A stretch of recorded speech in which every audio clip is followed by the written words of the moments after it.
OntarioLoval.com at the Barrie Speedway here on May the 18th, 2013, standing alongside the winner of the Thunder Car feature for the second time this season. 5 of the last 7 races dating back to 2012. Car number 00, it's Darryl St. Onge. Darryl, a really good performance by you guys tonight.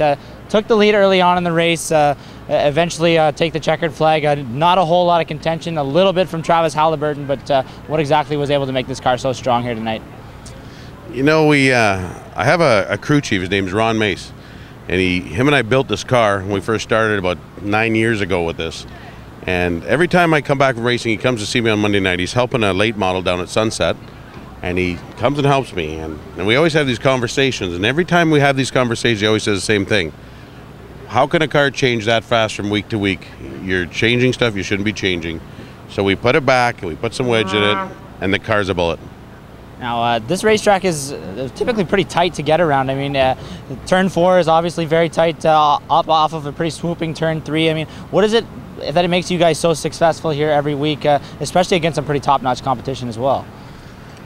I love the tight stuff. When I first started racing, I started racing 4 cylinders here, and I remember getting beat by these guys, and thought, wow, hope to God I can do that one day. And then we decided we would go in that Thunder Car class, and if you get used to running a tight little racetrack like this, when you go anywhere else, you can run really, really well because you have so much room. This is a great place because a tight racetrack's nice because it's not very far off the wall, and if something ever happens to you, you don't wreck your car completely.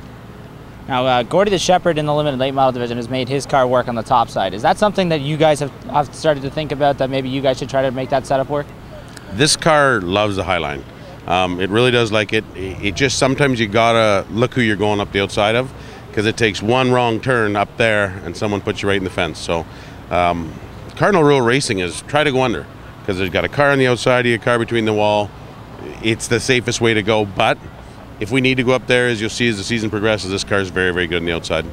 Go ahead and thanks the people for us for getting you to victory lane. As I mentioned, a second time in 2013 already. That's got to feel pretty good as well.